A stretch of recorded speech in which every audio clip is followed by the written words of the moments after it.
Hello, everybody. My name is Seth, and I'm an addict. Hey, Seth. I'm grateful to be here tonight. Lots of lights. Yeah, camera action. Yeah, just like Zach said, you know, I'm all about sharing the hope of this program that I work in is Narcotics Anonymous, and man, it was the last place I thought would be that help that I needed. For so long, my ego told me that, you know, I got the answers, and it took me a lot of places, you know. Where it started was that feeling. It's all about the feelings, you know. And when I was a little kid, you know, it was the feelings of like not feeling good enough, not feeling loved.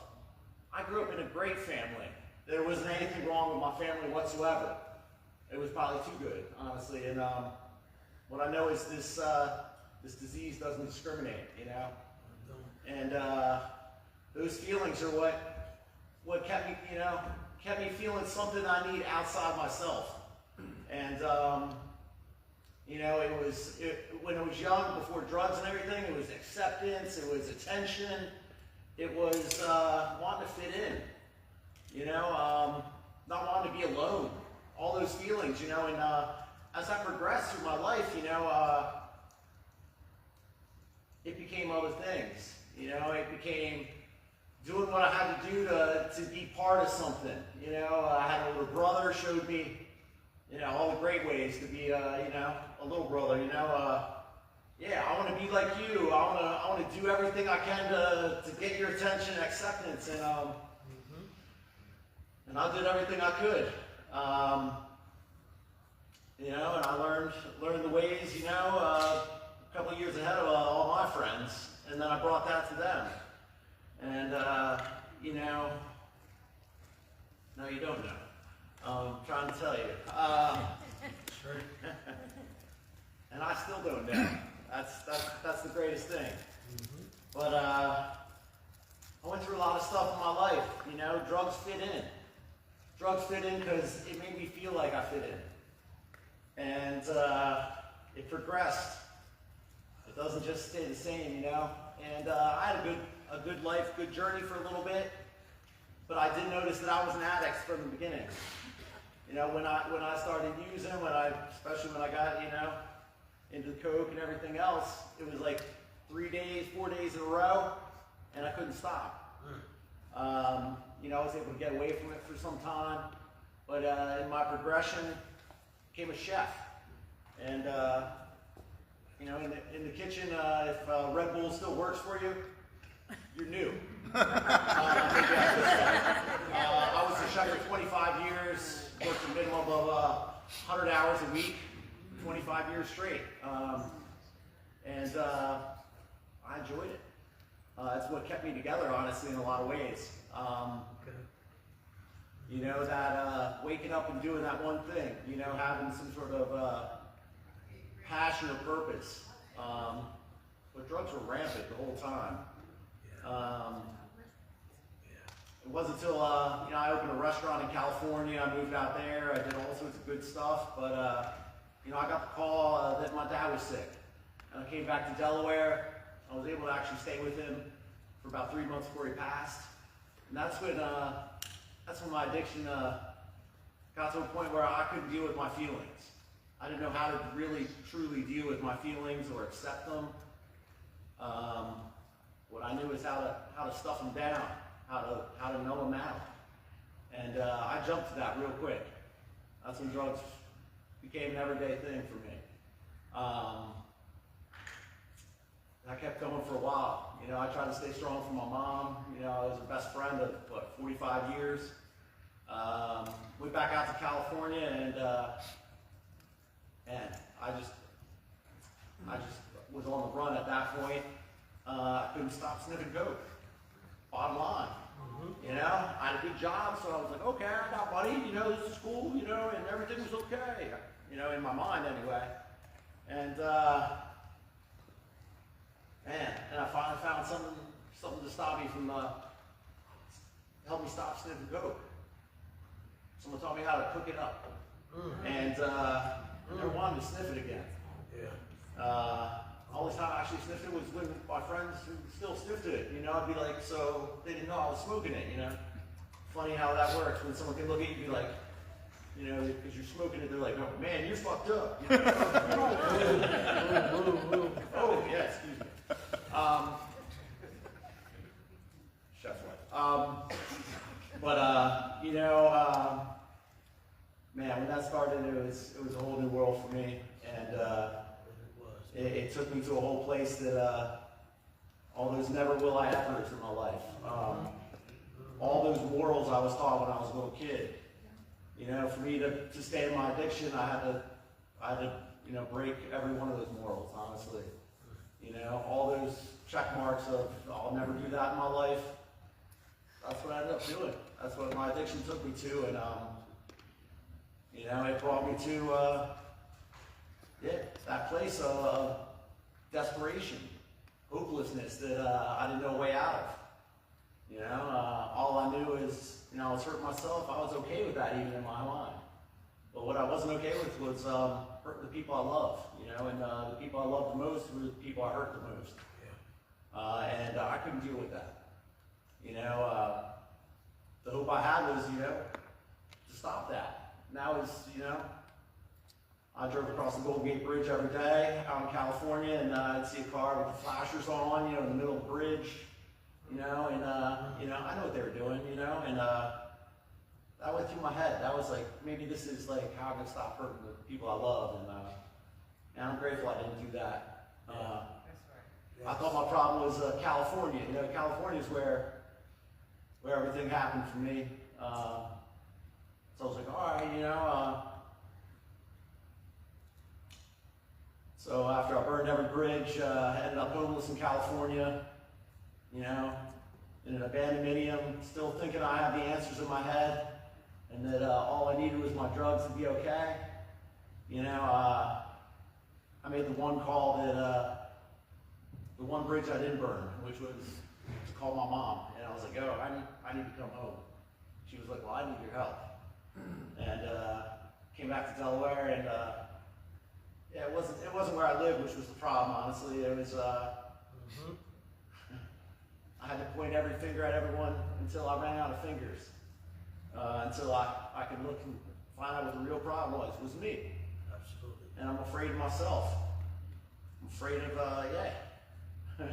my feelings and emotions. We're dealing with, Seth on life's terms. And, you know, my mom's like, you know, I did, I was like, you need to go to a meeting. And I was like, all right, yeah, I'll go to a meeting. And I was like, all right. You know, I was going to hit her up for some gas money and, you know, go cop probably. And that's when my higher power came in, honestly. You know, that's when my mom was like, I'm going to go to a meeting with you. And, you know what, I was like, okay. So, with drugs in my pocket, my 8-year-old mom, went to my first NA meeting in about 20 years, and my plan was to go to the bathroom and get high halfway through the meeting, and I didn't. Yeah. It was the first hour, actually, I stayed clean in a long time without passing out or whatever you want to, you know. They gave me hugs, you know, and I wasn't used to hugs, that's for sure. I sat there and I listened, and I heard people having fun. And as much as it made me uncomfortable, it was like, I heard them enjoying themselves, or just living, you know, and they talked about my story. It wasn't my story exactly, but it was the same story out of that desperation, that hopelessness, and that inability to, be okay. Be okay without the use of drugs. And, you know, for so long I woke up and I banged my head against that same door and did the same things, expecting different results. And, you know, I can't say I didn't get high when I left that meeting. I had drugs in my pocket. But at that meeting, I heard what I needed, you know, and I left that meeting with that little, like, little flicker of hope inside me that I didn't think was still lit got a lot brighter that night. My mind kind of opened up to the possibility of hope. You know, I took the suggestion. I kept coming back. Came back, I was high. I came back, I wasn't high. I would get 10 days. But I kept coming back and I kept listening, you know. You know, my mind's still telling me I have the answers because that voice in my head talks to me, you know. Tells me all this stuff, you know. That you can do this and you can do it your way and you can do just enough. Or 2 meetings a week sounds good, you know. And that's what I did, you know, for a little bit. And I after a couple months, I actually got about 5 months clean. And man, yeah. Then I was even doing step work. I got a sponsor. Doing it, you know. I'm doing it enough. I'm doing Seth's process, honestly, is what I'm doing. And after I finished writing last question on step 2, and I stood up, and my mind told me, yeah, smoking crack sounds like a good idea. And I went out and I did it. And you know, I'm grateful for that. I'm grateful I came back from that because I saw how close of a scumbag, you know, how close that scumbag and liar and cheater inside me is. And it's like the literature says, it's like that jarring experience that's needed to reinvigorate your recovery. And you know, of course, when I started, I couldn't stop. I made some friends in the fellowship, and guy knocks on my door, you know, and I'm like, oh, don't come near me, you know, I got COVID, you know, is what I was telling everyone. Yeah, stay away. And he's like, come here, Seth, give me a hug. And he gave me a hug. He told me come to the Wednesday meeting and get my white key tag. And I did. And you know, pretty much that was a little less than 3 years ago today. And you know. I should say yes, because this fellowship did love me till I learned to love myself. It showed me everything is possible. You know, I actually did 90 and 90. Actually, I don't miss a meeting really ever. I go to a meeting every night because I get to. I don't have to, but I get to. It's my ability to be around people who, you know, Narcotics Anonymous stands for, Narcotics Anonymous, it stands for never alone, never again. And I get that hour every day to go in and sit with people that are exactly like me. That I can say, like, the crazy stuff that's in my attic mind, you know, and 2 or 3 people are like, yeah, me too, you know, keep coming back. And I got some crazy stuff in my mind, you know, and you know, I get to talk about, walking through Target and, you know, looking at the labels over there and thinking, I'm an addict, you know. I can't doubt that I am, you know. And I do think about, you know, smoking crack still, you know, and I know that's normal. You know, if I'm going to tell it, you know. But I learned a lot in this fellowship, like, just the love, you know, doing good things for other people, being in service, because, like, you know, doing good things for other people taught me that, you know, I'm not a bad person trying to get good. You know, I'm a sick person trying to get better. And, you know, all those check marks of all those morals and all those things, you know, in my addiction that, like, I never thought I would do. You know, I have new check marks today, you know, that I cross off that never would I think I would ever, you know, do in my life. And, you know, it's a blessing. I get to, you know, like Zach said, I share H&I. I share this hope that I didn't think was there. You know, or, you know, that I found, like, you know, 100 times the amount of hope that I even thought was available anywhere. And that this place is where I found it. It was the last place I ever thought I'd find any sort of answer. You know, this, you know, Narcotics Anonymous, like, I wish it worked for people, people who need it. I wish it worked for people who wanted it. But it does work for people who want to do the work. Absolutely. It is a 12-step program. Meetings keep you clean, but the steps make me better. And I've had a tough couple of years. Honestly, I take care of my mom, dementia, all sorts of stuff.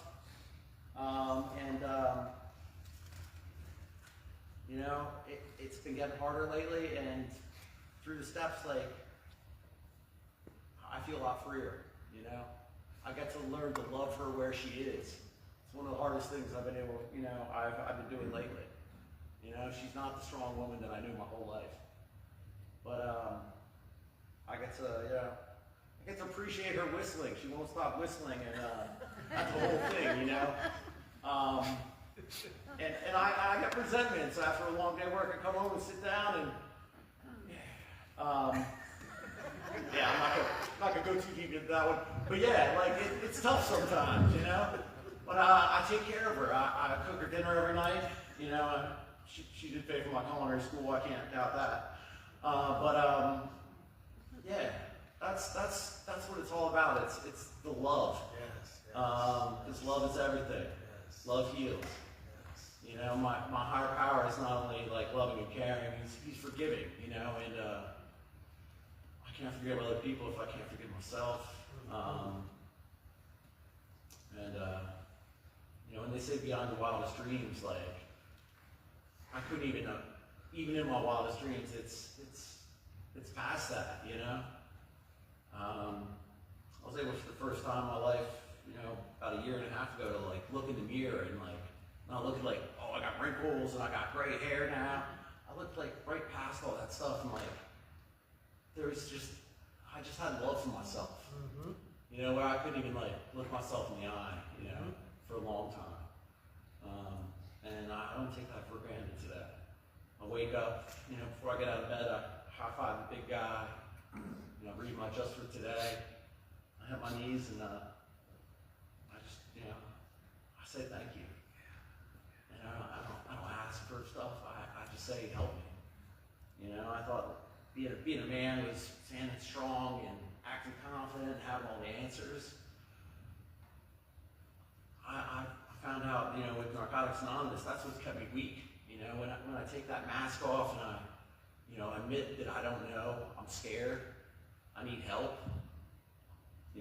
That's what's actually, making me stronger inside. I get to learn. I get to grow up emotionally. I'm a 46-year-old man, but emotionally I'm a man-child, whatever you want to call it.